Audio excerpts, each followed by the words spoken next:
Next जो हम पढ़ रहे हैं वो है प्रोडक्ट ऑफ टू मैट्रिसेस यानी कि दो अवयवों का गुणा, यानी कि हमको प्रोडक्ट करना है, मल्टीप्लाई करना है। ठीक है, तो देखो ये कैसे होता है। तो देखो जैसे मान लीजिए कि आपका एक मैट्रिक्स है C और ये बराबर है किसके, A इंटू कोई भी मैट्रिक्स है C, ये किसके बराबर है, दो मैट्रिक्स के प्रोडक्ट A और B। ठीक है, तो देखो अब सबसे पहले है कि A इंटू बी कब पॉसिबल होगा। ठीक है, बहुत यहाँ पे गौर से देखने वाली चीज है कि A इंटू बी कब पॉसिबल होगा। तो देखो ये तब पॉसिबल होगा जब A का ऑर्डर क्या हो, m बाई n। ठीक है, यानी कि अपन इसको कैसे लिख सकते हैं कि A क्या होना चाहिए हमारा, A i j m by n। ठीक है, और B क्या होना चाहिए, B i j n into P। ठीक है, तो गौर से देखो क्या होगा कि जो लेफ्ट में लिख रखा है इसके नंबर ऑफ कॉलम, समझ आ गया, जो A के नंबर ऑफ कॉलम जो हैं वो देखो, इसके नंबर ऑफ कॉलम कितने हैं n, और इसके नंबर ऑफ रोज कितनी है n। ये दोनों आपस में क्या होने चाहिए, सेम होने चाहिए। यानी देखो जो लेफ्ट में लिख रखा है इसके नंबर ऑफ कॉलम, जो राइट में लिख रखा है इसकी नंबर ऑफ रोज के इक्वल होना चाहिए। समझ में आ गया ना, ये चीज बहुत ही इंपॉर्टेंट है ये कि देखो अगर A का ऑर्डर m बाई n होगा और B का ऑर्डर n बाई p होगा, यानी कि A के नंबर ऑफ कॉलम B की नंबर ऑफ रोज के इक्वल होंगे, उसी कंडीशन में A इंटू बी पॉसिबल होगा। समझ में आया, उसी कंडीशन में क्या होगा, A इंटू बी पॉसिबल होगा। अब क्वेश्चन है कि C का ऑर्डर क्या होगा। तो देखो जो चीज कॉमन है, देखो यहाँ पे क्या है n, ये वाला भी क्या है n, हटा दो। तो देखो C का जो ऑर्डर होगा वो होगा C i j, number of रोज तो होगी इसमें m, और नंबर ऑफ कॉलम कितने होंगे इसके अंदर p। ठीक है, तो देखो ये बहुत ही इंपॉर्टेंट जो चीज है वो आपको याद रखनी है कि अगर C i j जो m बाई p होगा, कब, जब A का ऑर्डर m बाई n हो और B का ऑर्डर क्या हो, n बाई p। यानी कि सीधी सी बात ये है कि A में नंबर ऑफ कॉलम, B में नंबर ऑफ रोज के इक्वल होने चाहिए। अब देखो क्या है, कैसे, जैसे मान लो कि आपको बोला गया कि A का जो ऑर्डर है वो है 2/3 और B का जो ऑर्डर है वो है 3/4। तो आपको पूछा गया है कि क्या A इंटू बी पॉसिबल है। तो आप गौर से देखो A में नंबर ऑफ कॉलम कितने हैं, देखो क्योंकि A लेफ्ट में आया है तो देखो A में क्या देखना है, नंबर ऑफ कॉलम, और B में क्या देखना है, नंबर ऑफ रो। तो देखो A में नंबर ऑफ कॉलम कितने हैं 3, B में नंबर ऑफ रोज कितनी है 3। तो ये वाली चीज क्या है, पॉसिबल। ठीक है, लेकिन गौर से देखो अगर आपको बोला जाए कि B इंटू A करना है, तो देखो अब क्या होगा, देखो B में नंबर ऑफ कॉलम कितने हैं, गौर से देखो 4, और A में नंबर ऑफ रोज कितनी है 2। तो क्या ये दोनों सेम है, नहीं, तो B इंटू ए पॉसिबल नहीं होगा। यानी यहाँ पे A इंटू बी तो पॉसिबल है लेकिन B इंटू ए करना पॉसिबल नहीं। अब देखो जब A इंटू बी पॉसिबल है तब हमें ये बताना है कि जो आएगा अपना C, इस C का ऑर्डर क्या होगा। तो गौर से देखो इस C का ऑर्डर क्या होगा कि देखो क्योंकि A इंटू बी कर रहे थे, देखो रोज तो यहाँ से आएगी, रो कितनी है यहाँ पे 2 और यहाँ कॉलम कितने हैं 4, तो C का ऑर्डर कितना हो जाएगा 2/4। समझ आएगी थी। इस तरह से हमें सबसे पहले जब भी प्रोडक्ट करते हैं दो मैट्रिसेस का, तो पहले हमें ये डिसाइड करना होता है कि क्या ये मल्टीप्लाई होगा या नहीं होगा। तो मल्टीप्लाई होगा या नहीं होगा इस बात पे डिपेंड करता है कि मतलब जो लेफ्ट में लिख रखा है इसके नंबर ऑफ कॉलम, जो राइट में लिख रखा है इसके नंबर ऑफ रोज के इक्वल होना चाहिए। ऐसी कंडीशन में जो अपना प्रोडक्ट आएगा उसका जो ऑर्डर होगा वो इसकी नंबर ऑफ रोज इनटू इसकी नंबर ऑफ कॉलम के बराबर। अब देखो अब हमने ये तो देख लिया कि आखिर मल्टीप्लाई करने की कंडीशन क्या होती है। अब क्वेश्चन है कि हम मल्टीप्लाई करते कैसे। तो गौर से देखो, पहले इस तरफ आप देखो, एक हमारा मैट्रिक्स है A i j, ठीक है, m बाई n, और एक B है B i j n by p। तो देखो इसका और इसके नंबर ऑफ कॉलम, इसके नंबर ऑफ रोज के इक्वल है, तो ये मल्टीप्लाई करना तो क्या है, पॉसिबल। अब क्वेश्चन है कैसे करेंगे। तो देखो जो हमारा मैट्रिक्स होगा सी वो होगा सी आई जे एम बाई पी ऑर्डर का। भाई यहाँ से नंबर ऑफ रोज आएगी, वहां से नंबर ऑफ कॉलम आएंगे। अब क्वेश्चन है कि जो एलिमेंट होगा सी आई जे वो क्या होगा। तो देखो वो क्या होगा कि ith row of A dot jth column of B. ठीक है, अब ये वाला जो डॉट है ये क्या बताता है कि आपको एलिमेंट वाइज एलिमेंट मल्टीप्लाई करना है। ठीक है, अब क्वेश्चन है कि कैसे होता है, ये तो मैं लिख रखा है, इसका मतलब क्या है। तो गौर से देखो, मैं आपको यहाँ समझाता हूँ। ठीक है, एग्जांपल समझेंगे तो ही समझ में आएगा ये। तो देखो जैसे इसका ऑर्डर क्या है 2/3, इसका ऑर्डर क्या है 3/3। तो देखो इसके नंबर ऑफ, देखो हमें a इंटू बी करना है।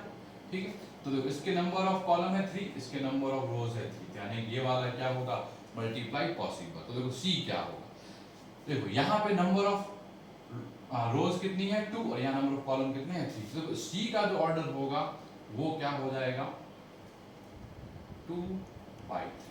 ठीक है, ये वाला 2 ये है और ये वाला 3 ये 3 यहाँ से इसका आएगा, ये 2 इससे यहाँ से इसका आएगा।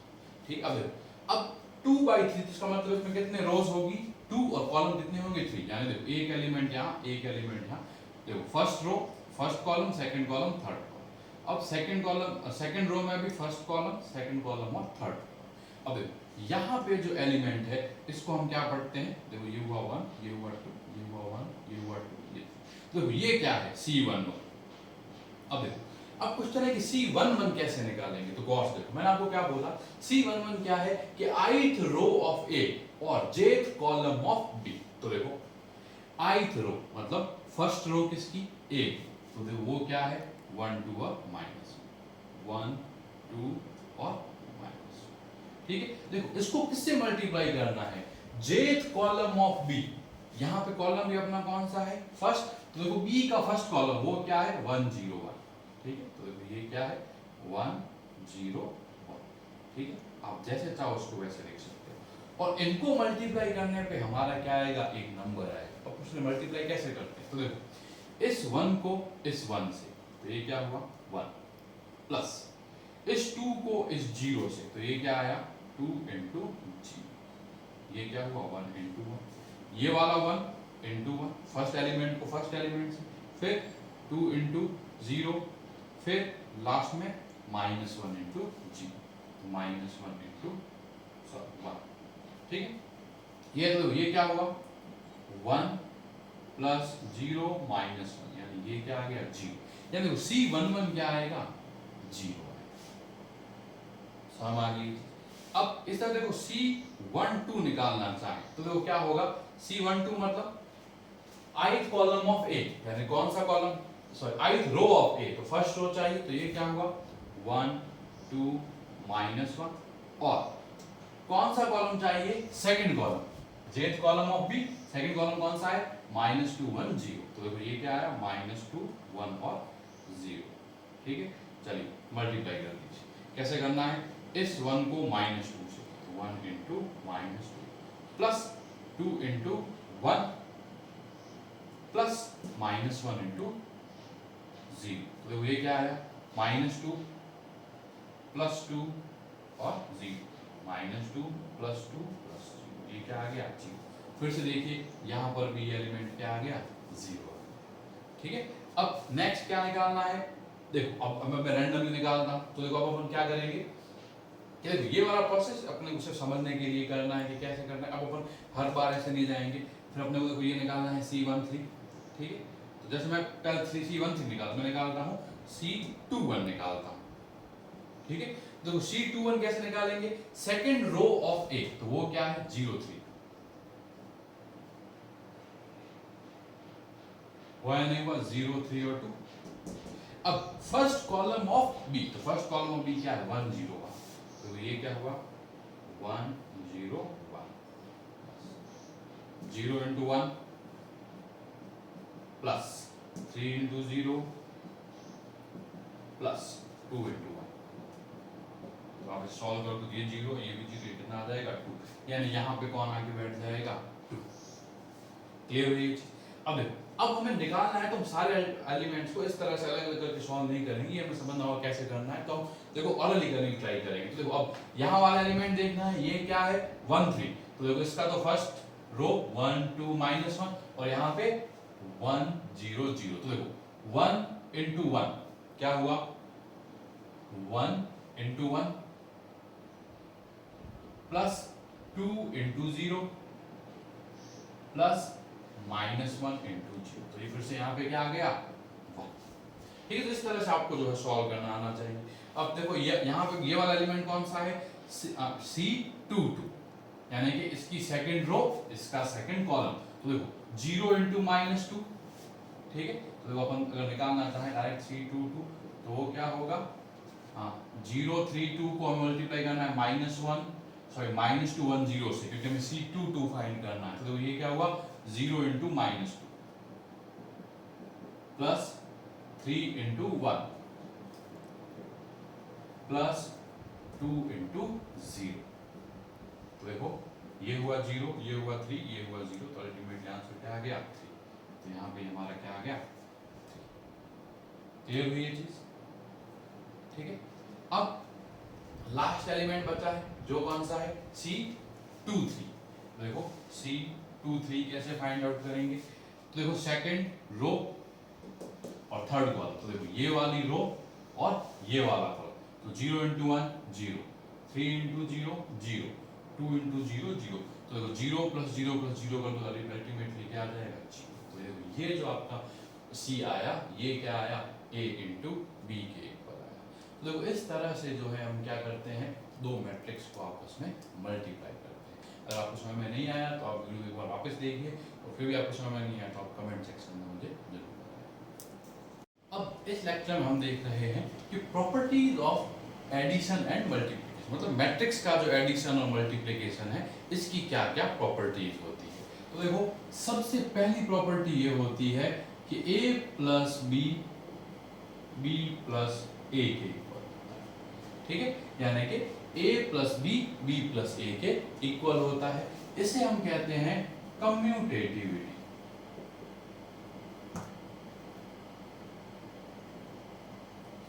ठीक है, यानी कि जो एडिशन है वो क्या होता है कम्यूटेटिव होता है। ठीक है, यानी कि इसको हिंदी में हम कहते हैं,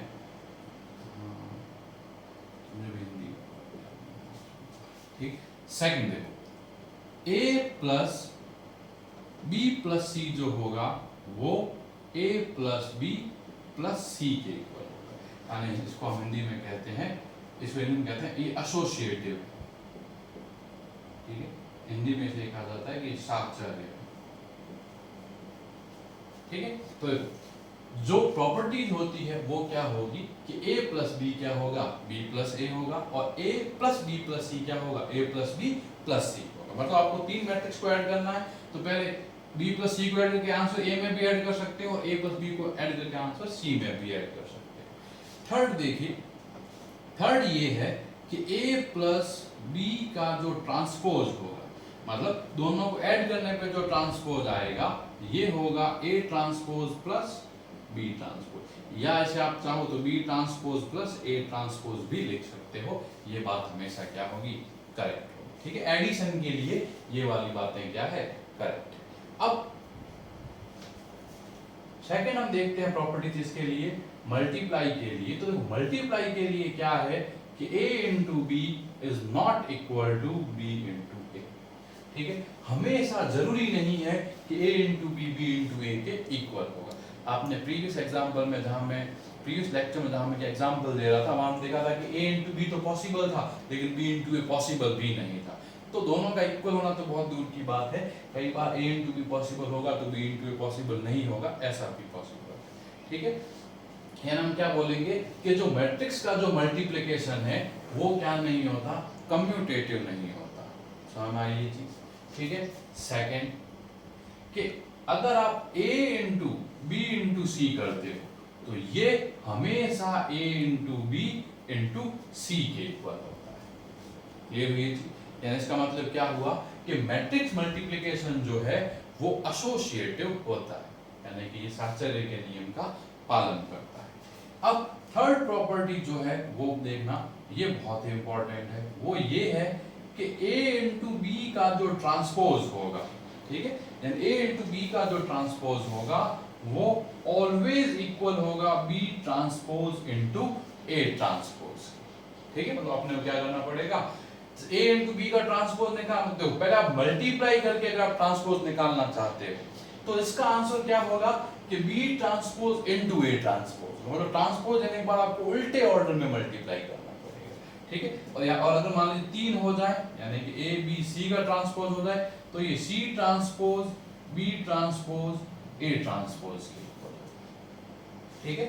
तो ये बात जो है, ये वाली जो प्रॉपर्टी है, ये बहुत ही ज्यादा क्या है, इंपॉर्टेंट, और ये वाली प्रॉपर्टी हमें क्या रखनी है, अच्छे से याद रखनी है। इसके बाद एक और लास्ट प्रॉपर्टी है, वो है डिस्ट्रीब्यूटिव प्रॉपर्टी। वो ये है कि देखो A इंटू बी प्लस सी जो होगा वो AB प्लस AC होगा, यानी देखो A को अगर आप राइट में मल्टीप्लाई करोगे B प्लस C के, तो यहाँ भी एक लेफ्ट मल्टीप्लाई करोगे तो यहाँ भी A क्या होगा, B से लेफ्ट मल्टीप्लाई, और यहाँ भी C क्या, C से भी A क्या होगा, लेफ्ट मल्टीप्लाई।